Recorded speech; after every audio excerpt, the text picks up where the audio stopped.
اس کو آپ انگریزی میں کہتے ہیں small hours of the morning. شراب خانے سے نکلے، نشے میں دھت، چکر آیا، گرے، اور ساتھ ہی بدرو جا رہی تھی گندی نالی، اس میں گر گئے، وہاں سے لاش برآمد. کیسی موت تھی؟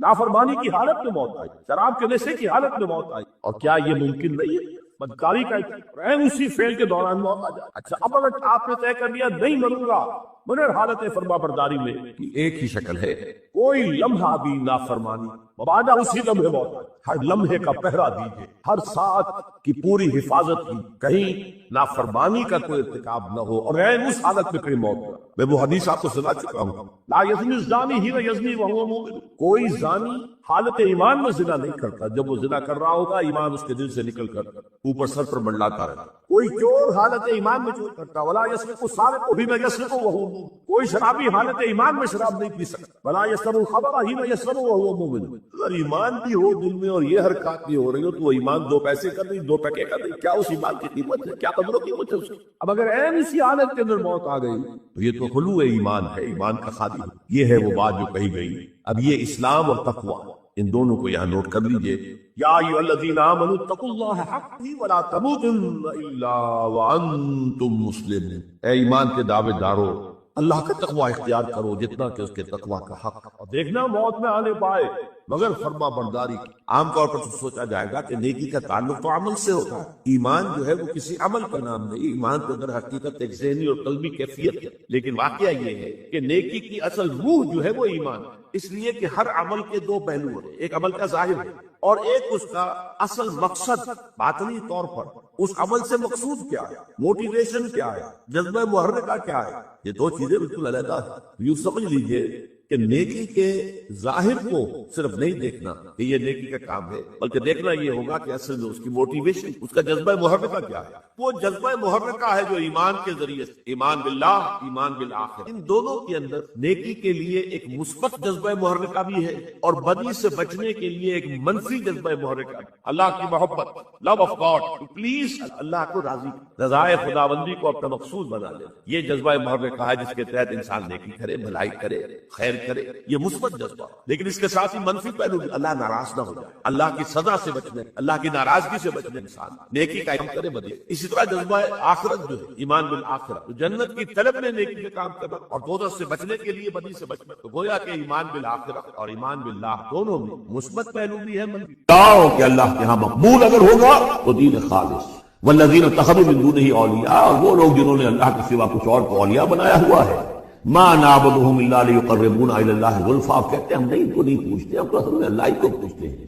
ان کو صرف اس لیے پوچھتے ہیں کہ یہ ہمیں اللہ سے قریب کر دیں گے، یہ ہمارے یہ وسیلے ہیں، ان کے ذریعے سے ہم اللہ کے قریب ہو جائیں گے، اس لیے پوچھتے ہیں. ان اللہ یحکم بینہم فیما هم فیہ یختلفون، یقینا اللہ تعالیٰ فیصلہ کر دے گا ان کے مابین ان تمام چیزوں میں جن میں اختلاف کر رہے ہیں. ان اللہ لا یہدی من هو کاذب کفار، اللہ تعالیٰ ہرگز ہدایت نہیں دیتا ان کو جو جھوٹے ہوں اور ناشکرے ہوں، کفار.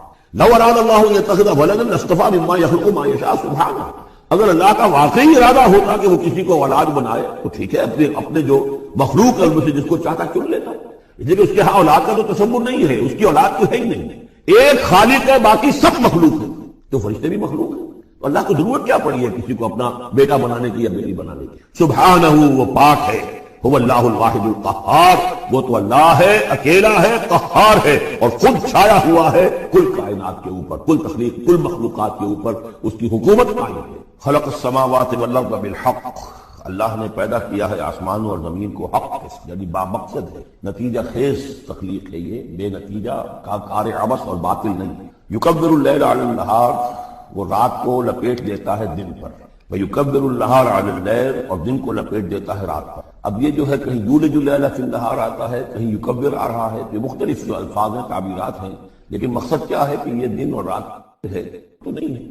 آپ کو معلوم ہے کہ پورا نظام جو چل رہا ہے اسی کے حوالے سے ہے، پورا عالم نباتات کا جو ریسپیریشن کا نظام ہے وہ اسی کے ساتھ متعلق ہے. لہذا یہاں کوئی شے بھی بے مقصد نہیں. جب کوئی شے بے مقصد نہیں ہے تو انسان کیسے بے مقصد ہو سکتا؟ کس لیے اس کو پیدا کیا؟ حدیث میں جیسا کہ آیا کہ انما الدنیا خلقت لکم وانتم خلقتم للآخرہ، دنیا تمہارے لیے بنائی گئی لیکن تم آخرت کے لیے بنا. جب تک کہ آخرت کا تصور نہ ہو پھر انسان کا، خاص طور پر انسان میں جو اخلاقی حص ہے، ایک مورل سینس ہے اس کے اندر، کچھ چیزیں اچھی ہیں کچھ بری ہیں، اس کا احساس ہے اس کے اپنے اندر، تو اس کا کوئی نتیجہ کہاں آخر نکل رہا ہے دنیا میں؟ اس کے لیے دوسری زندگی اور بعد الموت لازمی ہے۔ وسخر الشمس والقمر، اور اس نے مسخر کر دیا سورج کو بھی اور چاند کو بھی، کل یجری لاجل مسمى، یہ سب کے سب چل رہے ہیں ایک وقت معین تک۔ الا هو العزیز الغفار، آگاہ ہو جاؤ وہ زبردست ہے اور بخشنے والا ہے۔ خلقکم من نفس واحدۃ ثم جعل منها زوجها، اس نے بنایا تمہیں ایک ہی جان سے، ایک ہی جی سے۔ اب اس کو جو لوگ ایولیوشن کو مانتے ہیں یا سمجھتے ہیں کہ قرآن مجید کے ساتھ اس کے بعد اجزاء کی مطابقت ہے، وہ تعبیر کرتے ہیں کہ ایک ہی، یعنی ابتدا میں جو حیوانات پیدا کیے گئے ہیں، جو لوور اینیملز ہیں بالکل شروع میں، ان میں سیکس نہیں تھا، جیسے کہ ایمیبا ہے وہ بس 2 حصوں میں تقسیم ہو گیا، یہی اس کی اولاد ہو گئی، وہ جو باپ کہہ لے ماں کہہ لے وہ ایک ہی ہے۔ اس کے بعد ایسے بھی پیدا ہوئے کہ جن میں ایک ہی جانور میں دونوں سیکس ہیں۔ یہ جو راؤنڈ ورم ہوتا ہے، راؤنڈ ورم جو برسات میں جو نکل آتے ہیں بہت لمبے لمبے سے کیڑے، یہ ہرمافرڈائٹ ہیں، ان کے اندر میل اور فیمیل آرگنز دونوں ایک کے اندر موجود ہیں۔ اس طریقے سے رفتہ رفتہ پھر ڈیفرینسیشن ہوئی، میل علیحدہ ہو گیا، فیمیل علیحدہ ہو۔ خلقکم من نفس واحدۃ ثم جعل منها زوجها، اسی جان سے اس کا جوڑا بنایا۔ وانزل لکم من الانعام ثمانیۃ ازواج، اور تمہارے لیے 8 جوڑے اتار دیے تمہارے مویشیوں میں سے۔ عام طور پر عرب میں جو مویشی موجود تھے ان میں سے اونٹ نر اور مادہ، گائے نر اور مادہ، اسی طریقے سے بھیڑ نر اور مادہ، اور بکری نر اور مادہ، یہ جو ہیں ان کے ہاں یہی مویشی تھے۔ ثمانیۃ ازواج سورہ انعام میں بھی آ چکا ہے، وہ ہمیں یاد ہوگا۔ من الابل اثنین ومن البقر اثنین ومن المعز اثنین، یہ وہاں آ چکا ہے۔ یخلقکم فی بطون امہاتکم، اور وہ تمہیں پیدا کرتا ہے تمہاری ماؤں کے پیٹوں میں، خلقا بعد خلق، ایک خلق کے بعد دوسری خلق، تخلیق کے بعد مراحل ہے اس کے، نطفہ ہے، علقہ ہے، مضغہ ہے، مخلقہ غیر مخلقہ، پھر اس کو جو، اور پھر خلقا آخر، ایک اور ہی تخلیق ہے۔ اس پر میں عرض کر چکا ہوں کہ اس موضوع پر ضربہ سلام جو ہے قرآن مجید کا، وہ سورہ مومنون کا پہلا رکوع ہے۔ فی ظلمات ثلاث، یہ ذکر یہاں آیا ہے، 3 پردوں کے اندر تخلیق ہو رہی ہے، یعنی ایک پردہ یہ پیٹ کی دیوار ہے، جو مردوں کی بھی دیوار ہے، یہ پیٹ کی ابڈومینل وال ہے۔ دوسرا پردہ پھر جو یوٹرس ہے، رحم ہے ماں کا، اس کی موٹی دیوار ہے۔ تیسری وہ جھلی ہے جس میں کہ وہ بچہ جو ہے جنین لپٹا ہوا ہوتا ہے۔ اب دیکھیے یہ بھی ظاہر بات، اس وقت جو ہے جینیٹکس بھی نہیں پڑھائے گئے تھے، نہ یہ پڑھائی گئی تھی ایمبریولوجی، کچھ بھی نہیں تھا، لیکن فی ظلمات ثلاث، یہی وجہ ہے جو میں نے آپ کو بار بار بتایا ہے۔ کیتھل مور جو کہ ایمبریولوجی پر اس وقت دنیا کی سب سے بڑی اتھارٹی سمجھا جاتا ہے، اس نے مانا ہے کہ قرآن مجید میں جس طریقے سے یہ بیان ہوا ہے واقعتاً حیران کن۔ تو 3 پردوں کے اندر اللہ جیسا چاہتا ہے بنا رہا ہے، اس کا منہ قلم تو اللہ ہی کھڑا شکل بنا رہا ہے اس کی جو بھی کر رہا ہے، اب ہم اس کو تشبیہ تو نہیں دے سکتے، لیکن اللہ بنا رہا ہے۔ یخلقکم فی بطون امہاتکم، وہ بناتا ہے، تخلیق کرتا ہے تمہاری ماؤں کے پیٹوں میں، خلقا بعد خلق، ایک طرح سے دوسری طرح، ایک درجے کے بعد دوسرا درجہ، فی ظلمات ثلاث، 3 اندھیروں میں۔ ذالکم اللہ ربکم، وہ ہے اللہ تمہارا رب، لہ الملک، بادشاہی بھی اسی کی ہے، لا الہ الا ھو فانا تصرفون، اس کے سوا کوئی معبود نہیں ہے، تو کدھر پھیرے جا رہے ہو، پھرائے جا رہے ہو۔ ان تکفروا فإن اللہ غنی عنکم، اگر تم کفران نعمت کرتے ہو، کفر کرتے ہو، تو اللہ غنی ہے، اسے تمہاری کوئی ضرورت نہیں ہے، احتیاج نہیں ہے، یہ نہ سمجھو کہ اس کی سلطنت میں کوئی کمی آ جائے گی۔ ولا یرضی لعبادہ الکفر، لیکن وہ اپنے بندوں سے کفر پر راضی نہیں ہے، اختیار تو اس نے دیا ہے، اما شاکرا و اما کفورا، چاہو تو شکر گزار بندے بنو، چاہو کفران نعمت کے روش اختیار کرو، چوائس از یورس، لیکن یہ جان لو اللہ راضی نہیں ہے کفر پر، راضی وہ ہوتا ہے وَإِن تَشْكُرُوا يَرْضَهُ لَكُمْ، اگر تم اس کا شکر کرو، اس کی تعریف کرو، اس کی بندگی کرو، پھر وہ تم سے راضی ہوگا۔ وَلَا تَزِرُ وَازِرَةٌ وِزْرَ أُخْرَىٰ، اور نہیں اٹھائے گی کوئی اٹھانے والی جان کسی دوسری جان کے بوجھ کو۔ ثُمَّ إِلَىٰ رَبِّكُمْ مَرْجِعُكُمْ، پھر تمہارا لوٹنا ہے تمہارے رب ہی کی طرف، فَيُنَبِّئُكُم بِمَا كُنتُمْ تَعْمَلُونَ، پھر وہ تمہیں بتا دے گا، متنبع کر دے گا جو کچھ کہ تم کرتے رہے تھے۔ انہ علیم بذات الصدور، یقیناً وہ جاننے والا ہے سینوں کے اندر چھپی ہوئی باتوں کا بھی، جو راز ہے تمہارے سینوں میں۔ وَإِذَا مَسَّ الْإِنسَانَ ضُرٌّ دَعَا رَبَّهُ مُنِيبًا إِلَيْهِ، اور جب انسان کو کوئی تکلیف پہنچتی ہے وہ اپنے رب کو پکارتا ہے، دعائیں کرتا ہے اس کی طرف رجوع کرتے ہوئے۔ ثُمَّ إِذَا خَوَّلَهُ نِعْمَةً مِّنْهُ، اور جب اللہ تعالیٰ اس کو اڑا دیتا ہے، اس کے گرد اپنی نعمت کا خول لے آتا ہے، خولہ، اسے لپیٹ لیتا ہے اپنی نعمت میں، نسی ما کان یدعو الیہ من قبل، تو جو پہلے وہ جس چیز کے لیے اللہ سے دعائیں کر رہا تھا سب بھول جاتا ہے۔ وجعل للہ اندادا، اور اس سے بھی بڑھ کر جو کرتا ہے شرارت وہ یہ ہے کہ اللہ کے مدے مقابل ٹھہرا لیتا ہے، لیکن یضل عن سبیلہ، تاکہ بہکائے لوگوں کو اس کے راستے سے۔ قل تمتع، تو اللہ تعالیٰ کی طرف فرمایا جا رہا ہے نبی کہہ دیجئے اٹھا لو کچھ دنیا کے جو مزے ہیں وہ لوٹ لو بے کفر کا اپنے کفر کے ساتھ، قلیلاً لیکن بہت کم، چند دن کی زندگی ہے، اس میں جو تمہیں عیاشی کرنی ہے کر لو، انک من اصحاب النار، پھر مستقل طور پر تو تم آگ والے ہو، تمہیں آگ کے اندر جھونکا جائے گا۔ امن هو قانت آناء اللیل ساجدا وقائما یحذر الآخرۃ ویرجو رحمۃ ربہ، اس صورت میں یہ خاص اسلوب کئی مرتبہ آئے گا کہ ایک چیز کو، ایک جملے کو آگے نامکمل چھوڑ دیتے ہیں کہ اسے خود انسان پر کرے، فل ان دی بلینک، وہ خود بخود اس کے اندر مقدر تو ہے لیکن اس کو واضح طور پر نہیں کیا جاتا، مثلا اس کی مثال، اور یہ کئی دفعہ آئے گا اس کو۔ اب من ہوا قانت آناء اللیل، بلا وہ شخص کہ جو کھڑا رہتا ہے، بندگی کرتا ہے رات کے وقت بھی، ساجدن و قائما، کبھی سجدے میں پڑا ہوا ہے کبھی کھڑا ہوا ہے، یحذر الآخرۃ، جو آخرت سے ڈرتا رہتا ہے، وہ یرجو رحمت ربہ، اور ساتھ ہی اپنے رب کی رحمت کا امیدوار بھی ہے۔ بس آگے کچھ نہیں، مراد کیا ہے؟ کیا بھلا یہ شخص کمن ہوا غافل، کیا برابر ہو جائے گا اس کے کہ جو غافل ہے؟ بھلا وہ شخص جس کی کیفیت یہ ہے کہ وہ فرما بردار ہے، راتوں کے اوقات میں بھی، سجدے میں بھی، اور کھڑے ہو کر بھی اللہ کی بندگی کرتا ہے، آخرت کا خوف اس کے دل میں ہے لیکن اپنے رب کی رحمت کی امید بھی۔ کمن ہوا غافل، کیا وہ شخص برابر ہو جائے گا اس کے کہ جو غافل ہے؟ قل، کہہ دیجئے هل يستوي الذين يعلمون والذين يعلمون، کیا برابر ہو سکتے ہیں وہ لوگ جو علم رکھتے ہیں اور وہ جو نہیں رکھتے؟ انما يذكر اولو الالباب، حقیقی نصیحت اور سبق تو حاصل وہی کرتے ہیں کہ جو عقل مند لوگ ہیں۔ قل یا عبادی الذین آمنوا، دیکھیے پھر آگے آئیے، سیدھا یا ایھا الذین آمنوا نہیں ہے، یہ مکی صورت ہے۔ قل یا عبادی الذین آمنوا، کہہ دیجئے اے نبی، اے میرے وہ بندو جو مجھ پر ایمان لائے ہو، اتقوا ربکم، اپنے رب کا تقوی ہے، جن چیزوں سے اس نے روک دیا رک جاؤ، اور تمہارے اندر اس کی رضا جوئی رہنی چاہیے۔ للذین احسنوا فی ہذہ الدنیا حسنہ، جو لوگ نیکی کی راہ روش اختیار کریں گے، احسان کی روش اختیار کریں گے، ان کے لیے اس دنیا میں بھی بھلائی ہے۔ وارض اللہ واسعہ، اور زمین اللہ کی بڑی وسیع ہے۔ اگر یہاں رہتے ہوئے تمہارے لیے توحید پر کاربند رہنا ممکن نہیں ہے تو ہجرت کرو۔ انما یوفی الصابرون اجرهم بغیر حساب، یقیناً صابروں کو، صبر کرنے والوں کو ان کا اجر پورا پورا دے دیا جائے گا۔ یوفا بھی ہے، پورا دے دیا جائے گا، پھر بغیر حساب بھی، اس کا مطلب ہے مزید فضل جو ہوگا وہ بغیر حساب ہوگا، اس میں کسی حساب کا سوال نہیں۔ قل انی امرت، تو دیکھیے پھر وہ شروع کا مضمون تھا، یہ اس صورت کا عمود ہے، اس طرح بار بار آئے گا۔ قل انی امرت ان اعبد اللہ مخلصا لہ الدین، کہہ دیجئے اے نبی مجھے حکم ہوا ہے کہ میں اللہ کی بندگی کروں، اس کے لیے اپنی اطاعت کو خالص کر دوں۔ یہاں میں چاہتا ہوں تھوڑی سی وضاحت کروں۔ دیکھیے عبادت کے آپ یوں سمجھیے کہ ایک عبادت کا ظاہر ہے اور ایک عبادت کی اصل حقیقت، پھر یہ کہ ایک اس حقیقت میں بھی ایک روح ہے اور ایک اس کا جسد ہے، ایک اس کے رسومات ہیں۔ رسم کہتے ہیں کسی شے کی ظاہری شکل، عبادت کی رسم جس کو مراسم عبادت کہتے ہیں۔ یہ مراسم عبودیت کیا ہے؟ جس کی آپ عبادت کرتے ہیں، اس کے سامنے جھکتے ہیں، اس کے سامنے ادب کے ساتھ کھڑے رہتے ہیں، اس کے کچھ حمد کے ترانے گاتے ہیں، اس کے سامنے سجدہ کرتے ہیں، ان کو ہم کہیں گے مراسم عبودیت۔ رسم کہتے ہیں کسی چیز کی ظاہری شکل، یہ حروف ہے اور یہ رسم جو ہے رسم الخط۔ اسی طرح یہ قرآن اور یہ اس کا رسم عثمانی ہے، اس کا لکھا ہوا جانا جیسے کہ یہ رسم ظاہر ہے۔ تو ایک تو یہ چیزیں ہیں عبادت جسے دنیا میں سمجھا جاتا ہے عبادت، یہ مراسم عبودیت۔ اصل عبادت جو ہے اس کا بھی ایک جسد ہے اور ایک روح ہے۔ جسد کیا ہے؟ اطاعت، جس کی عبادت ہے کلی اطاعت، ہم عقل اطاعت، ہم وقت اطاعت۔ غلامی، اب کے معنی غلام، چنانچہ دو دفعہ ہم پڑھ چکے ہیں کہ فرعون نے کہا تھا بنی اسرائیل کے بارے میں قومہما لنا عابدون، یہ جو ہارون اور موسیٰ کی قوم ہے وہ تو ہماری غلام قوم ہے۔ اور ظاہر بات ہے وہ پرستش نہیں کرتے تھے، وہ قبطیوں کو پوجتے نہیں تھے، وہ ان کی نماز نہیں پڑھتے تھے، وہ ان کو سجدہ نہیں کرتے تھے معاذ اللہ، لیکن غلامی جو ہے اصل شے، اطاعت، یہ تو اصل جسم ہے۔ اصل عبادت کا جو ہے جسم، جسد جو ہے وہ ہے اطاعت۔ لیکن جو چیز اس اطاعت کو غلامی سے آگے بڑھ کر عبادت بنا دیتی ہے وہ اس کی روح ہے، روح محبت۔ جس ہستی کی اطاعت محبت کے ساتھ کی جائے گی وہ عبادت ہے، ایک جبرن اطاعت کی جا رہی ہے۔ اب جیسے کہ انگریز کی ہم اطاعت کرنے پر مجبور تھے، ہم اطاعت کر رہے تھے، عبادت نہیں کر رہے لیکن اطاعت کر رہے ہیں، لیکن کسی کی محبت کے جذبے سے سرشار ہو کر اطاعت کی جائے گی تو وہ عبادت ہے۔ تو اللہ کی عبادت کے لیے جو بھی ڈیفینیشن اس کی امام ابن تیمیہ اور حافظ ابن قیم استاد اور شاگرد دونوں کی ہے وہ یہ ہے کہ اس کے دو اجزاء ہیں۔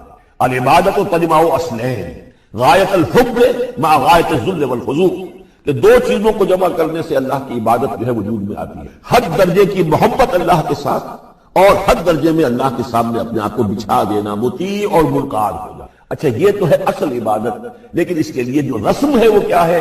کبھی کبھی کھڑے ہو کر کبھی سلیوٹ کر لینا ہے، کبھی ہاتھ جوڑ دینا ہے۔ اب ہندوؤں کے ہاں ہاتھ جوڑنا ہے، یہ ان کی ہاں کی رسم ہے۔ قنوت ہے، ہمارے ہاں قنوت ہے، ادب کے ساتھ کھڑے ہونا۔ کہیں جو جھک جانا ہے، رکوع کرنا ہے، سجدہ کرنا ہے، حمد کے ترانے جو ہے پڑھ رہے ہیں، تسبیح کر رہے ہیں، یہ اس کے مراسم عبودیت ہے۔ عبادت اصل کیا ہے؟ اطاعت کلی، اللہ کی محبت سے سرشار ہے۔ تو اس صورت کا جو عمود ہے وہ یہ ہے کہ اللہ کی عبادت کرو، اس کے لیے اپنی اطاعت کو خالص کرو۔ اطاعت میں آپ نے کسی اور کو شامل کر دیا، انڈیپینڈنٹ آف ہم، اللہ کی اطاعت سے آزاد، مستقل بذات اطاعت، یہ شرک ہے، اور وہ اطاعت اللہ کو قبول نہیں۔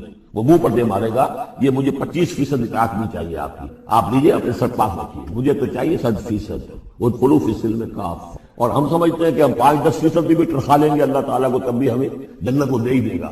یہی ہے اصل میں ہمارا جو سارے سوچ کا فطور ہے۔ یہ کل زندگی اور کل بندگی جو ہے اس کا تصور ذہنوں سے نکل، یہ تصور ہے جو اس صورت سے اب اس کی جڑ پڑ رہی ہے، اور یہ در حقیقت کلائمیکس کو پہنچے گا چوتھی صورت میں جا کر سورہ شورى میں۔ تو دیکھیے پھر آ گیا قل انی امرت ان اعبد اللہ مخلصا لہ الدین، کہہ دیجئے مجھے تو حکم ہوا کہ میں اللہ کی بندگی کروں، اس کے لیے اپنی اطاعت کو خالص کرتے، وامرت لان اکون اول المسلمین، اور مجھے حکم ہوا کہ سب سے پہلا مسلم، سب سے پہلا فرما بردار میں خود بنوں۔ یہ نہیں ہے کہ میں تمہیں فرما برداری کی دعوت دے رہا ہوں، خود جو ہے میں اللہ کی نافرمانی کروں، یہ نہیں۔ قل انی اخاف ان عصیت ربی عذاب یوم عظیم، کہہ دیجئے مجھے تو خود اندیشہ ہے اگر میں اپنے رب کی نافرمانی کروں تو ایک بڑے دن کا عذاب مجھے آ پکڑے گا۔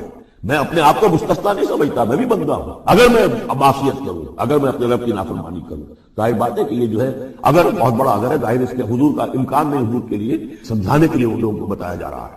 قل اللہ اعبد مخلصا لہ دینی، پھر وہی۔ حالانکہ دیکھیے ایک بات ہے کہ ایک ہی اسلوب کو بار بار تکرار سے لانا عام ہماری دنیا میں جو ہماری نگارش کے اور جو بھی یعنی تصنیف و تعریف کے اصول ہے اس کو عیب سمجھا جاتا ہے کہ یہ تو تصنیف و تعریف کا عیب ہے، ایک ہی اسلوب کو آپ تکرار میں لا رہے ہیں۔ یہ تو کمال اللہ کا ہے، فصاحت و بلاغت کا، کہ وہ لا رہا ہے اس کو بار بار، اور پھر کوئی بھاری نہیں گزرتا، بلکہ یہ کہ اس کے اندر اس اور حسن بڑھ رہا ہے۔ لیکن یہ کہ اس تکرار سے جو ایمفیسس ہے اس کو سمجھیے کہ یہ اسلوب بار بار کیوں آ رہا ہے۔ پہلی آیت یہ تھی تنزیل الکتاب من اللہ العزیز الحکیم انا انزلنا الیک الکتاب بالحق فاعبد اللہ مخلصا لہ الدین الا للہ الدین الخالص۔ اور اس کے بعد اب آپ نے یہاں دیکھا آیت نمبر 11 قل انی امرت ان اعبد اللہ مخلصا لہ الدین، اور پھر آیت نمبر 14 قل اللہ اعبد مخلصا لہ الدین، کہہ دیجیے میں تو اللہ ہی کی بندگی کرتا ہوں، اس کے لیے اپنی اطاعت کو خالص کرتے ہیں۔ فاعبدوا ما شئتم من دونہ، تو اس کے سوا تم جس کو چاہو پوجو، تمہاری مرضی ہے۔ قل ان الخاسرین الذین خسروا انفسهم، کہہ دیجیے کہ اصل میں تو گھاٹے میں اور نقصان میں اور بربادی میں تو وہی ہوں گے جنہوں نے اپنے آپ کو واہلیہم اور اپنے گھر والوں کو، اپنے اہل و عیال کو خسارے میں ڈالا یوم القیامہ، قیامت کے دن۔ یہاں تو حلوے مانڈے کھلائے، پراٹھے انڈوں کے ناشتے کرائے، لیکن جو دھونک رہے انہیں جہنم کے اندر، تو تم ان کے ساتھ خیر خائی کر رہے ہو یا بدخائی کر رہے ہو؟ خود بھی سارے سیدھے جا رہے ہو جہنم کے اندر، اور لے کر جا رہے ہو اہل و عیال کو جہنم کے اندر حرام خوری کر کے۔ تو یہ ان کی محبت ہے یا ان کی دشمنی ہے؟ قل ان الخاسرین الذین خسروا انفسهم واهلیہم یوم القیامہ، قیامت کے دن جنہوں نے خسارے میں ڈال دیا اپنے آپ کو اور اپنے اہل و عیال کو، جیسے کہ ہم آگے چل کر پڑھیں گے سورہ تحریم میں، یا ایھا الذین آمنوا قوا انفسکم واہلیکم نارا، اے ایمان والو بچاؤ اپنے آپ کو اور اپنے اہل و عیال کو آگ سے، جہنم کی آگ سے۔ لیکن جن لوگوں نے اپنے آپ کو آگ کا مستحق بنا لیا، اپنے اہل و عیال کو، ان سے بڑا گھاٹے میں کون ہوگا؟ الا ذالک هو الخسران المبین، آگاہ ہو جاؤ یہ تو کھلی گمراہی ہے اور کھلا گھاٹا ہے اور نقصان ہے۔ لہم من فوقہم ظلل من النار، ان کے اولیے ہوں گے، ان کے اوپر سے بھی بادل ہوں گے، تہ برتہ ظلل آگ کے، ومن تحتہم ظلل، اور ان کے نیچے بھی آگ کے بھبکے ہوں گے اور وہ بھی تہ برتہ ہوں گے۔ ذالک یخوف اللہ بہ عبادہ، یہ ہے وہ شے کہ جس سے اللہ ڈرا رہا ہے اپنے بندوں کو۔ یا عباد فتقون، اے میرے بندوں پس ڈرو، بچو، اس آگ سے اپنے آپ کو بچانے کی کوشش کرو۔ والذین اجتنبوا الطاغوت ان یعبدوها، وہ لوگ کہ جنہوں نے طاغوت کا انکار کیا، ان سے کنارہ کشی کر لی، ان کی بندگی نہیں کی، اور طاغوت کا سورہ بقرہ سے پڑھتے ہوئے آ رہے ہیں فمن یکفر بالطاغوت ویؤمن باللہ فقد استمسک بالعروۃ الوثقی، جو بھی اللہ کی اطاعت سے سرتابی کر رہا ہے وہ طاغوت ہے۔ طغا کسے کہتے ہیں؟ طغیانی۔ دریا اپنی حد میں بہ رہا ہے، کیا خوبصورت منظر ہے، اور وہ حد سے باہر نکل آتا ہے، یعنی یہ انسان اللہ کی بندگی کی حد میں رہے، بہت اچھا ہے، اللہ کا خلیفہ ہے، اشرف المخلوقات ہے، اور بڑھ گیا آگے اور اللہ کی حدود کے اندر داخل ہو گیا، اپنے نفس کو بنا لیا مطاع یا کسی اور کو بنا لیا مطاع، خود حاکم بن بیٹھا یا کسی اور کی حاکمیت کا قائل ہو گیا اللہ سے آزاد ہو کر، تباہی ہے، بربادی، وہ طاغوت ہے۔ تو جن لوگوں نے بھی کنارہ کشی کر دی اس سے کہ وہ طاغوت کی بندگی کریں، وہ انابوا الی اللہ ہے، اور انہوں نے رخ کر لیا اپنا اللہ کی طرف، رجوع کر لیا، لہم البشریٰ، ان کے لیے بشارت ہے، فبشر عباد، تو اے نبی میرے ایسے بندوں کو بشارت دے. اللہم ربنا اجعلنا منہم. یہ جو اب اگلی آیت آ رہی اس کو غور سے سنیے. فبشر عباد الذین یستمعون القول فیتبعون احسنہ. جو لوگ کے کلام سنتے ہیں، بات سنتے ہیں، اور پھر جو اس کا بہترین رخ ہوتا ہے، بہترین پہلو ہوتا ہے، اس کی پیروی کرتے ہیں. یعنی یہ کہ دین جس کی طرف کہ اللہ تعالیٰ تمہیں بلا رہا ہے اس کے بھی درجے ہیں. ایک درجہ ہے صرف اسلام کا، ایک اس سے اونچا درجہ ہے ایمان، ایک سب سے اونچا درجہ ہے احسان. واللہ یحب المحسنین. تو اچھے سے اچھے درجے کی طرف جانے. ہمارا معاملہ کیا ہے دنیا میں؟ تو ہم سمجھتے ہیں کہ اچھی سے اچھی، بہتر سے بہتر ہے، جستجو کے خوب سے ہے خوب تر کہاں. اور دین میں ہم کہتے ہیں ذرا اور کم پر بھی گزارا ہو جائے، کہیں اور تھوڑی رعایت کر کے پیچھے چلے جائیں، پاس ہو جائیں کسی طرح کم سے کم کے لیے. یہ ہے حقیقت جو کہ برعکس روش ہونی چاہیے. فیتبعون احسن، عظیمت کا راستہ اختیار، بہتر سے بہتر کے لیے. ایم ہائی دین کے معاملے میں بھی اپنا ارادہ جو رکھو اونچا رکھو. یستمعون القول، جو بات سنتے ہیں وہ یتبعون احسن، جو اس کی احسن قریب جو اس کے اندر جو پہلو ہے اس کا اتباع کرتے ہیں. اولئک الذین ہداہم اللہ، یہ ہیں وہ لوگ جنہیں اللہ نے ہدایت دی ہے. واولئک ہم اولو الالباب، اور یہی وہ لوگ ہیں جو اولو الالباب ہیں، ہوش مند ہیں، عقل مند ہیں. افمن حق علیہ کلمۃ العذاب، اور یہاں پھر وہی آ گیا. بھلا وہ شخص کہ جس جو مستحق ہو چکا ہے، جس پر لاگو ہو چکی ہے عذاب کی بات، یعنی جو مستحق ہو گیا عذاب کا، اس کے بعد کیا پھر چھوڑ دیا گیا. کمن ہوا فی الجنہ، کیا وہ برابر ہو جائے گا اس شخص کے یہ جو جنت میں جانے والا؟ یہ گویا کہ یہاں پر محذوف ہے. افانت تنقذ من فی النار، تو اے نبی کیا آپ اس کو نکال سکیں گے آگ سے؟ اس کے اوپر تو اللہ کی طرف سے وہ قانون عائد ہو گئے، دفعہ لگ چکی. جیسے آپ کہتے ہیں اس پر تو دفعہ 302 لگ گئی، تو جن لوگوں پر وہ دفعہ لگ چکی ہے اللہ تعالیٰ کی طرف سے کہ یہ لوگ اس مقام کو پہنچ گئے پوائنٹ آف نو ریٹرن کو، کیا اب ان کے دلوں پر مہر کر دی گئی، اب یہ ایمان نہیں لائے، تو ان کو اے نبی آپ ان کو آگ سے نکال دیں. لیکن الذین تقوا ربہم، لیکن وہ لوگ کہ جو لوگ اللہ کا تقوی اختیار کریں گے، لہم غرف من فوقہا غرف مبنیہ، ان کے لیے تو بالا خانے ہوں گے، ان کے اوپر اور بالا خانے ہوں گے ایک دوسرے کے اوپر. اللہ تعالیٰ جنت کے اسکریپرز دے گا، جیسے کہ آج آپ دیکھتے ہیں 102 منزلیں اور 110 منزلیں چلی جا رہی ہیں. تو غرف من فوقہا غرف، بالا خانے اور بالا خانوں پر بالا خانے، مبنیہ جو چنے ہوئے ہوں گے ایک دوسرے کے اوپر. تجری من تحت الانہار، ان کے دامن میں ندیاں بہتی ہوں گی. وعد اللہ، یہ اللہ کا وعدہ ہے جو ہو چکا. لا یخلف اللہ المیعاد، اللہ تعالیٰ اپنے وعدے کی خلاف ورزی نہیں کرتا. الم تر ان اللہ انزل من السماء ماء، کیا تم نے دیکھا نہیں کہ اللہ نے اتارا آسمان سے پانی. فسلکہ جنابیع فی الارض، پھر اس کو چلا دیا چشموں کی شکل میں زمین میں. ثم یخرج بہ زرعا، پھر ان کے ذریعے سے نکالتا ہے، اس کے ذریعے سے نکالتا ہے وہ کھیتی کو. مختلف الوانہ، جس کے رنگ ہیں مختلف. ثم یہیج، جو پھر وہ کھیتی جو ہے تیار ہو جاتی ہے، بڑی اس کی شان و شوکت ہوتی ہے. فتراہ مصفرا، پھر دیکھتے ہو کہ وہ زردی مائل ہو گئی. ثم یجعلہ حطاما، پھر وہ کھیتی کٹ گئی اور اب یوں سمجھیے کہ وہاں خاک اڑ رہی ہے، یا یہ کہ توڑی کے کوئی تنکے کہیں کہیں پڑے ہوئے نظر آ جائیں گے، چوڑا ہوا ہوئی. ان فی ذلک لذکر لأولی الالباب، اسی کے اندر ہے یاد دہانی اور سبق ہوش مند لوگوں کے لیے. یہی معاملہ تمہارا ہے. جب تم پیدا ہوتے ہو تو جیسے کھیتی نئی نئی اپجتی ہے تو کسان کتنا خوش ہوتا ہے. کسی کے یہاں بیٹا پیدا ہوا کتنی خوشی ہو رہی ہے، اس کی آمد کو جو ہے سیلیبریٹ کیا جا رہا ہے. پھر وہ جوانی کو پہنچتا ہے، پھر اس کے بالوں سیکس کا جذبہ. اگر ماں بیٹے پر بہت بڑی نگاہ ڈال رہی ہے تو سیکس ہے، ایڈیپس کمپلیکس مشہور ہے. لیکن اپنی جگہ یہ ہے کہ باپ مرد ہے، بیٹی بھاری مرد ہے، بہن ہے، لہذا گھروں کے اندر بھی اپنی نگاہوں کو نیچا رکھیں. میں آپ کو قول سنا چکا ہوں مولانا فراہی کا. اسلائی صاحب نے کہا، جب مولانا فراہی نے مجھ سے یہ کہا کہ اصل میں سورہ احزاب میں گھر کے باہر کا پردہ ہے اور سورہ نور میں گھر کے اندر کا پردہ، تو کہتے میری آنکھیں کھل گئی اور چابی مل گئی، کلید مل گئی ان آیات کو سمجھنے کی، ان کی اصل پس منظر کو، حقیقت کو جاننے کا راستہ کھل گیا. تو یہ جو ہے غض بصر، یہ باہر کے لیے نہیں ہے، یہ گھر کے اندر. بیٹی کا آخر جوان ہو رہی ہے، اس کے سینے کے اوپر ابھار آ رہا ہے، اس کو گھور کر بت نگاہ نیچے. قل للمؤمنین یغضوا من ابصارهم ویحفظوا فروجهم ذلک ازکی لهم ان اللہ خبیر بما یصنعون. نوٹ کر لیجئے کہ یہ کہاں ہو رہا ہے؟ گھر میں داخلے کے بعد. گھر میں داخلہ اجازت سے، اور داخلہ ہوگا صرف محرموں کا. گھر کے اندر جو ہے وہ نامحرم تو نہیں آئے گا. یہ میں آگے بیان کر رہا ہوں. وقل للمؤمنات یغضضن من ابصارهن ویحفظن من فروجهن، اور کہہ دیجئے مومن عورتوں سے بھی کہ وہ بھی اپنی نگاہیں جھکا کر رکھیں اور اپنے شرمگاہوں کی حفاظت کریں. ولا یبدین زینتهن الا ما ظہر منها. اس ٹکڑے پر بڑا قیل و قال ہے جدید مفکرین اور جدید دانشوروں نے کہ وہ اپنی زینت ظاہر نہ کرے سوائے اس کے جو خود ظاہر ہو جائے. وہ کہتے ہیں اس میں چہرہ بھی شامل ہے، اور جب چہرہ شامل ہے تو اس کا مطلب چہرے کا پردہ نہیں ہے. حول ولا قوت الا باللہ. آپ کو بہت سے حضرات نے وہ پڑھی ہوگی بحث جو جنگ میں ہو گئی تھی. ایک صاحب وہ انسٹیٹیوٹ آف پالیسی اسٹڈیز اس کے اسکالر ہے، ریسرچ کا، انہوں نے لکھ دیا الا ما ظہر منھا میں چہرہ ظاہر ہے، شامل ہے، لہذا پردہ نہیں ہے. اور ارشاد احمد حقانی صاحب نے بھی زوردار اس کے اوپر جو ہے وہ تائید لکھ دی اور گویا کہ کہا کہ اب تو مسئلہ ہی طے ہو گیا. جب ایک ریسرچ اسکالر کہہ رہا ہے تو یہ مولوی ملاٹے جو کہتے پڑھتے ہیں کہ یہ عورت کا جو چہرے کا پردہ ہے تو بات ختم ہو گئی. The matter is clear. میں نے صرف ایک جواب دیا کہ اس شخص نے جو بڑا ریسرچ اسکالر تھا پہلے یہ لکھا ہے کہ سورہ نور کی ان آیات میں سطر کے احکام آ رہے ہیں، تو پھر یہ پردے کا چہرے کا معاملہ کیا ہو؟ سطر میں تو پردہ چہرہ شامل نہیں. محرموں سے پردہ کیا ہے؟ محرموں سے اس کا نام سطر ہے.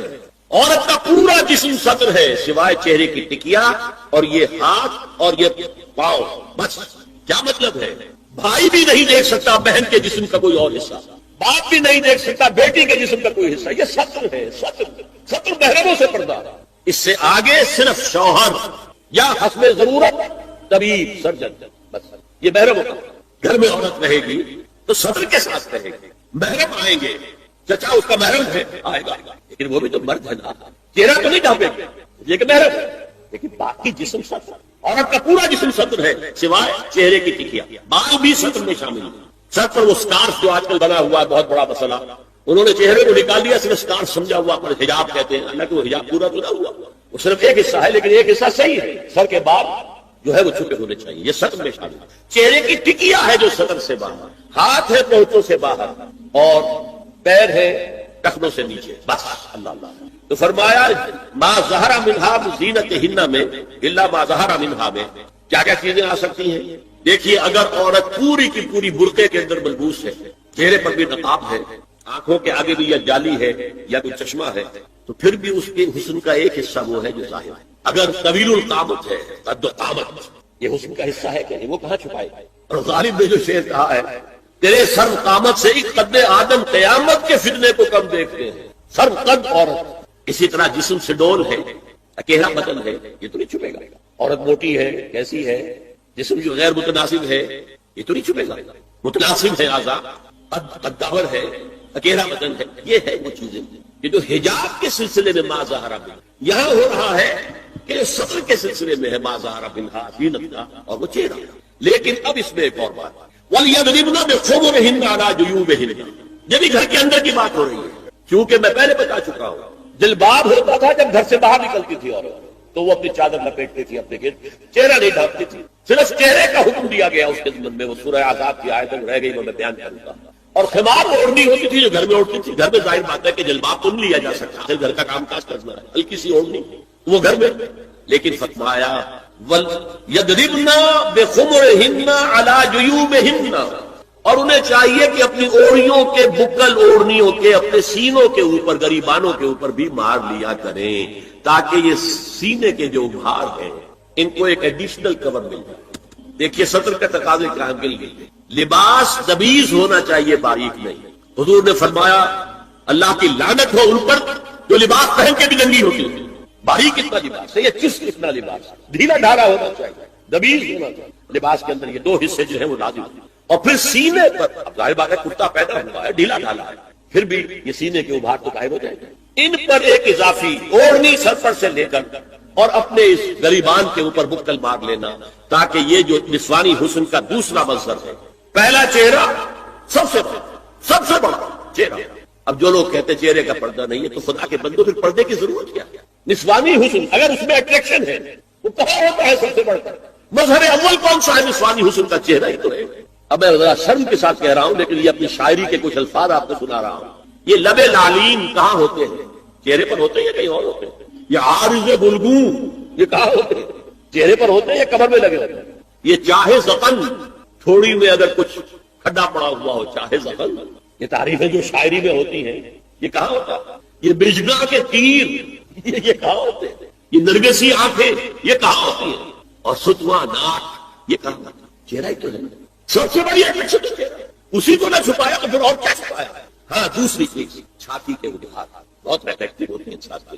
اس کے لیے یہ ہے کہ وَلْيَضْرِبْنَ بِخُمُرِهِنَّ عَلَىٰ جُيُوبِهِنَّ. کرتا بھی دبیز کپڑے کا ہو، کرتا جو ہے ڈھیلا ڈھالا بھی ہو، شلوار اور دبیز تر کپڑے کی ہو، ڈھیلی ڈھالی ہو، اور اوڑھنے کا بکل جو ہے اپنے سینے پر مار دیا جائے. اب اس کے بعد فرمایا وَلَا يُبْدِينَ زِينَتَهُنَّ إِلَّا لِبُعُولَتِهِنَّ. اب یہاں یہ زینت کا لفظ آ رہا ہے چہرے کے لیے، اور چھپے ہی میں کچھ سنگھار بھی ہوتا ہے. تو سرما لگایا ہوا ہے، فرض کیجئے کسی اور طرح کا کوئی زیور پہنا ہوا ہے، گلے میں پڑا ہے، کانوں میں بندے ہیں وغیرہ وغیرہ. یہ زینت چہرہ اور اس کے ساتھ کوئی بناؤ سنگھار کا معاملہ، جس کی کہ حضور صلی اللہ علیہ وسلم نے تلقین کی. عورت کو گھر میں بند سور کر دینا چاہیے، شوہر کے لیے ایٹریکٹیو رہنا چاہیے. خاص طور پر شوہر جب آنے والا ہے شام کو دفتر سے، اس وقت عورت جو ہے بند سور کر دے. اس لیے کہ اصل مقصد کیا ہے، جتنی بھی انسان میں سیکسول انرجی ہے وہ مرکوز رہے شوہر اور بیوی کے درمیان. یہ فلسفہ ہے. اس کے بعد وہ نوجوانی کا دور، وزینت الجوانی کا دور، وتفاخر بینکم، وہ جوانی اپنی پوری شدت کو، شباب اپنی پوری طاقت کو آ رہا ہے. اس کے بعد ڈھلوان شروع ہوئی، وتکاثر فی الاموال والأولاد. اب تمثیل پر غور کیجیے. کمثل غیث اعجب الکفار نباتہ ثم یہیج فتراہ مصفرا ثم یکون حطاما. یہ وہی سائیکل، انسانی زندگی کا یہ سائیکل ہے. بچپن ہے، پھر اس کے بعد نوجوانی ہے، جوانی ہے، پوری طاقت کو پہنچنا ہے، شدت کو پہنچنا ہے، حتی اذا بلغ اشدہ، اور پھر اس کے بعد بڑھاپا ہے، ادھیڑ عمر ہے، بڑھاپا. اسی طریقے سے یہ ایک نباتاتی سائیکل چل رہا ہے. کمثل غیث، جیسے مثال ہے بارش کی. اعجب الکفار نباتہ، یہاں پہ کفار کے لفظ کو اس کفر کے ساتھ سمجھ لیجئے. کفر کے لغوی معنی میں نے آپ کو بتایا تھے، دبا دینا، چھپا دینا. اور یہاں تقریباً اجماع ہے مفسرین کا، یہاں کفار سے مراد وہ کافر نہیں ہے کہ جو اللہ کا انکار کرے، یا رسول کا، یا آخرت کا، یا قیامت کا، یا قرآن کا. کفار سے مراد یہاں ہے جو کاشتکار ہے، اس لیے کہ کاشتکار بھی زمین میں بیج ڈالتا ہے، بیج کو دباتا ہے، پھر وہاں سے کھیتی جو ہے لہلہائے گی اور ابھرے گی. تو کمثل غیث، جیسے زراع کا لفظ آیا ہے سورہ فتح کے آخر میں. زراع اعجب یعجب الزراع، جس کو کہ جب بارش ہوتی ہے اور کھیتی جو ہے اپنی سوئی نکالتی ہے اور وہ چھوٹی چھوٹی سی پتیاں سامنے نمودار ہوتی ہے تو کاشتکار کا دل باغ باغ ہو جائے. یہاں پر بھی یہ لفظ آیا تو فرمایا کمثل غیث اعجب الکفار نباتہ، بارش سے جو نباتات کا جو ظہور ہوا اس سے وہ کاشتکار کا دل باغ باغ ہو جاتا ہے. ثم یہیج، پھر وہ اپنی پوری قوت پر آتی ہے وہ کھیتی. حاجہ یہیج جو ہے یہ آتا ہے کسی چیز کے جوش مارنے کے لیے. چنانچہ کہا جاتا ہے حاجت دم، خون نے جوش مارا. حاج الفحل، نر اونٹ جو تھا وہ جوش میں آیا، بپھر گیا. حیجت، یہ حیج تو الشر والحرب والبعیر، کسی شے کو جوش دلانا، یہ حیج یحیج تحییجا آتا ہے. اسی کو نوٹ کیجئے کہ ایک لفظ اردو میں مستعمل ہے، اس کا مادہ حیجان، حیجان کی کیفیت، حیجانی کیفیت. یہ حاجہ یہی جو سے لفظ حیجان ہے، یہ جو ہماری ادبی جو لٹریری اردو ہے بہرحال اس کے اندر بہت معروف ہے. تو یہاں فرمایا کہ کھیتی ظاہر ہوئی، بارش ہوئی تھی. اب آپ نے دیکھا کہ اس کے بعد ہریاول جو ہے، سبزہ جو ہے معلوم ہوتا ہے کہ جو بالکل بے آب و گیا ریت پڑا ہوا تھا، بے آب و گیا مٹی تھی، اس کے اندر اب سبزہ نمودار ہو گیا. پھر اس کے بعد ثم یہیج، پھر وہ فصل جو ہے لہلہاتی ہے، اپنی پوری قوت کو آتی ہے، جوش مارتی ہے. فتراہ مصفرا، پھر تم دیکھتے ہو زرد. کچھ دیر کے بعد اب وہ چاہے گھاس بھی تھی، وہ کچھ عرصے کے بعد وہ گھاس جو ہے وہ زرد پڑ جائے. کھیتی بھی جب پختگی کو آتی ہے، اب جیسے کہ گیہوں کی فصل ہے، شروع میں تو وہ بڑا ہریالی کا منظر نظر آئے گا، لیکن جب فصل پکنے پہ آئے گی ثم تراہ فتراہ مصفرا، تو تم اس کو دیکھتے ہو کہ اب وہ زرد پڑ گئی. ثم یکون حطاما، پھر وہ فصل کٹ گئی تب بھی. اور اگر صرف چراگاہ کی دنیا میں آپ کو معلوم ہے کہ بہت بڑے بڑے رقبے ہیں چراگاہوں پر مشتمل، کوئی فصل نہیں ہوتی وہاں. یہ سارا سینٹرل ایشیا کے جو پلینز ہیں ایشیا کے، میں بہت بڑے رقبے جو ہے اس طرح کے ہیں، جو اسٹریپس کہلاتی ہے کہ جو یہ سطح مرتفع کی جو ڈھلوانیں ہوتی ہیں جن پر سب سے زیادہ قوی لوگ پیدا ہوتے ہیں. یہ تمام لوگ جو پہاڑی سطح مرتفع کے علاقوں کے رہنے والے، یہ منگولز بھی وہیں کے تھے. تو اسی طریقے سے یہ برہٹا جو ہے ہندوستان کے اندر، یہ بھی وہ سطح مرتفع دکن کی جو ہے اس کے لوگ ہیں کہ ان کے ہاں بس کام یہی ہے کہ وہ ان کے جو بھی جانور ہیں، وہ بارش ہوئی اور وہ سبزہ ہوا اور اس کے اوپر وہ چلتے پھر رہے ہیں. اور باقی یہ کہ اس گھوڑے کے اوپر سوار ہو کر یہی قبائل تھے کہ جو پھر نکلتے تھے تو دنیا میں کوئی ان کا مقابلہ نہیں کر سکتا. وہ اٹیلا ہو، وہ چنگیز ہو، کہاں سے چل کر کہاں پہنچا ہے. یہ تمام کے تمام یہ حقائق جو ہے ہسٹوریکل ایچ جی ویلس نے بڑی خوبصورتی سے بیان کی. بہرحال یہاں پر یہ دیکھیے کہ اس کے بعد کیا ہوتا ہے، وہ سبزہ بھی ہے تو پھر کچھ عرصے کے بعد وہ دھوپ کی وجہ سے جل جائے گا، زرد ہو جائے گا اور وہ بھربھرا سا ہو کر پھر وہ پاؤں تلے روز آ جائے گا اور کچھ عرصے کے بعد مٹی ہو کر مٹی میں مل جائے گا، پھر اس کا کوئی وجود ہی نہیں ہوگا. وہ سبزہ، وہ ہریالی، وہ تر و تازگی وہ ختم ہوئی.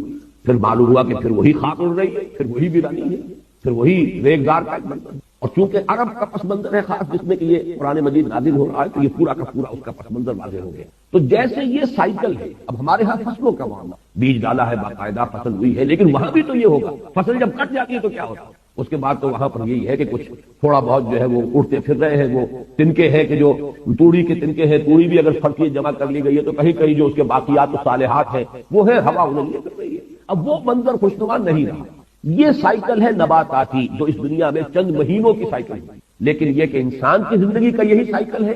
جس گھر میں بھی نئی ولادت ہوئی ہے، بچہ پیدا ہوا ہے، خوشی کے شادیانے بجائے جا رہے ہیں، خوشیاں منائی جا رہی ہیں، پھر وہ بچہ بڑا ہوتا ہے، پھر اس میں طاقت آتی ہے، وہ جوانی کو پہنچتا ہے، اس کی امنگیں ہیں، اس کے ولولے ہیں، اس میں تفاخر پیدا ہوتا ہے، زینت و تفاخر۔ پھر یہ کہ کی جو ہے ڈھلوان آتی ہے، اب چہرے پر بھی زردی آتی ہے، فتراہ مصفر، چہرے پر جھریاں پڑ رہی ہیں، بال جو ہے سیاہ نہیں رہے، سفید ہو گئے ہیں، ہو کے آخر کار بڑھاپا آئے گا، موت آئے گی اور وہ قبر میں اتار دیے جائیں گے اور کچھ عرصے کے بعد مٹی ہو کر مٹی میں مل جائیں گے۔ تو یہ ہے وہ سائیکل، ہیومن لائف سائیکل، اور یہ ہے وہ نباتاتی سائیکل جو ہے بوٹینیکل سائیکل۔ ان دونوں میں بڑی گہری مناسبت ہے، اور اس آیت کریمہ کا جو اصل حسن ہے مانوی وہ اسی میں مضمر ہے کہ یہ سٹیجز ہے۔ اعلموا انما الحیات الدنیا لعب ولہو وزینۃ وتفاخر بینکم وتکاثر فی الاموال والاولاد کمثل غیث اعجب الکفار نباتہ ثم یہیج فتراہ مصفرا ثم یکون۔ یہ ہونا ہے ہر ایک کے ساتھ، بادشاہ کے ساتھ بھی ہونا ہے، فقیر کے ساتھ، گدا کے ساتھ بھی ہونا ہے، محلوں میں رہنے والوں کے ساتھ بھی ہونا ہے، جھوپڑیوں والوں کے ساتھ بھی ہونا ہے۔ ان کی بھی زندگی بالآخر ختم ہوگی، وہ بھی مٹی ہو کر مٹی میں ملیں گے، ان کی بھی زندگی ختم ہوگی اور یہ بھی مٹی میں ہو کر مٹی مل جائیں گے۔ لیکن وفی الآخرۃ عذاب شدید ومغفرۃ من اللہ، وہاں ہے دوام مستقل۔ وہ جو انجام آئے گا آخرت میں یا تو پھر عذاب ہے بہت سخت، وفی الآخرۃ عذاب شدید ومغفرۃ من اللہ ورضوان، اور پھر دوسری شکل ہے اور مغفرت اللہ کی طرف سے اور اللہ کی رضا۔ وما الحیات الدنیا الا متاع الغرور، اور دنیا کی زندگی سوائے دھوکے کے سامان سے کچھ نہیں۔ یہاں البتہ میں یہ چاہتا ہوں کہ یہ حقیقت آپ کے سامنے رہے۔ حدیث نبوی جو ہے حضور نے فرمایا الدنیا مزرعۃ الآخرہ، دنیا اس اعتبار سے تو دھوکے کا سامان ہے اگر یہ آپ کو غافل کر دے آخرت۔ اگر آخرت آپ کی منزل مقصود کے طور پر مستحضر رہے تو دنیا کا ایک ایک لمحہ بہت قیمتی، اس لیے کہ اسی سے آخرت بنانی۔ الدنیا مزرعۃ الآخرہ، دنیا آخرت کی کھیتی ہے، یہاں بوؤ گے تو وہاں کاٹو گے، یہاں اگر بویا ہی کچھ نہیں تو کاٹو گے، فصل کہاں سے ملے گی؟ اس اعتبار سے زندگی جو ہے وہ بہت قیمتی شے ہے، یہ لائبلٹی نہیں ہے، بہت بڑا ایسٹ ہے۔ اس حوالے سے اگر آخرت سامنے رہے اور مقصود و مطلوب وہ ہو، لیکن اگر اس دنیا نے اس طرح آپ کو غافل کر دیا، اپنے اندر گم کر دیا، پھر وہ اقبال کا شعر سنا رہا ہوں، کافر کی یہ پہچان کہ آفاق میں گم، مومن کی یہ پہچان کہ گم اس میں ہے آفاق۔ رہتا ہے دنیا میں لیکن دنیا کا باسی ہے نہیں، دنیا کا طالب ہے نہیں، دنیا اس کی جس کو کہا مبلغ علم ہی، ان کے علم کا مبلغ جو ہے یہ دنیا نہیں ہے۔ وہ جانتے ہیں کہ ہماری منزل جو ہے وہ تو آخرت ہے، وہاں جانا ہے۔ یہ تو ایک عارضی سفر، عارضی قیامگاہ۔ اگر یہ کیفیت ہے تو پھر ایک ایک لمحہ بہت قیمتی ہے، اسے امر بنایا جائے، اس سے اگر صحیح استفادہ کیا جائے تو وہ حدیث ذہن میں رکھیے الدنیا مزرعۃ الآخرہ۔ اب اگر یہ حقیقت واضح ہو گئی تو اب فرمایا سابقوا الی مغفرۃ من ربکم وجنۃ عرضھا کعرض السماء۔ سابقوا باب مفاعلہ سے ہے مسابقت، سبقہ آگے بڑھ جانا، استبقہ آگے نکلنے کی کوشش کرنا، یہ باب استفعال ہو جائے گا، استباق۔ لیکن باب مفاعلہ مسابقت، دوڑ لگانا ایک دوسرے سے آگے نکلنے کے لیے، یہ لفظ بہت اہم ہے کہ تم دنیا کے طالب بن جاتے ہو تو دنیا میں ایک دوسرے سے